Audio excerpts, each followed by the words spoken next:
Delhi liquor scam case దేశవ్యాప్తంగా సంచలనం రేపిన సంగతి తెలిసిందే.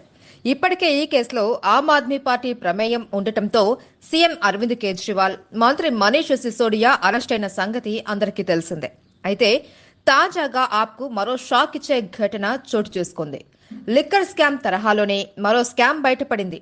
ఢిల్లీ జల్ బోర్డు ఆధ్వర్యంలో నడిచే 10 మురుగునీటి శుద్ధ కర్మాగారాలను మరింత అభివృద్ధి చేసేందుకు పలు కంపెనీలు ఆప్ పార్టీకి టెండర్ల కోసం లంచం ఇచ్చినట్లు ఎన్ఫోర్స్మెంట్ డైరెక్టరేట్ గుర్తించింది. ఇక ఈ నేపథ్యంలో ఢిల్లీ జల్ బోర్డు స్కామ్ తో ముడిపడి ఉన్న మనీ లాండరింగ్ కేసుకు సంబంధించి బుధవారం రోజున ఢిల్లీ, అహ్మదాబాద్, ముంబై, హైదరాబాద్ లో ఈడీ సోదాలు నిర్వహించింది. ఈ స్కామ్ లో 1943 కోట్ల రూపాయల అవినీతి జరిగినట్లు ఆరోపిస్తుంది. ఈడీ నమోదు చేసిన కేసు ప్రకారం 2022 అక్టోబర్లో 3 జాయింట్ వెంచర్ కంపెనీలు 4 మురుగునీటి శుద్ధ కర్మాగారాలను మరింత అభివృద్ధి, అప్గ్రేడ్ చేసేందుకు టెండర్లలో పాల్గొన్నాయి. ఒక్కో కంపెనీ టెండర్ను పొందాయి.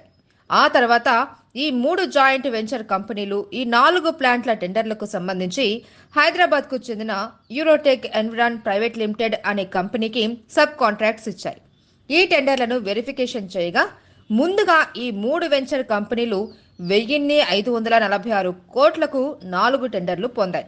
కానీ ఆ తర్వాత ఈ టెండర్ల ధర సరైన ఆధారాలు లేకుండానే 1943 కోట్లకు సవరించబడింది. ఈ టెండర్లు దక్కించుకునేందుకు ఆ కంపెనీలు ప్రభుత్వ అధికారులకు, మంత్రులకు, బ్యూరోక్రాట్లకు లంచమిచ్చాయి. దీంతో ఢిల్లీ జల్ బోర్డుకు వచ్చిన లంచం డబ్బులను ఆమ్ ఆద్మీ పార్టీ ఎన్నికల కోసం ఖర్చు చేసింది అని ఈడీ పేర్కొంటోంది.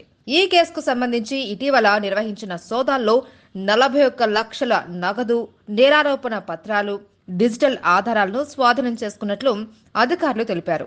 ఇప్పటికే ఢిల్లీ లిక్కర్ కేసులో ఇరుక్కున్న ఆమ్ ఆద్మీ పార్టీపై ఇప్పుడు ఢిల్లీ జల్ బోర్డు స్కామ్ ఆరోపణలు రావడం సంచలనం రేపుతుంది. ఇప్పుడు ఈ కేసుకు సంబంధించి మరింత విచారణ జరుగుతోందని అధికారులు పేర్కొన్నారు.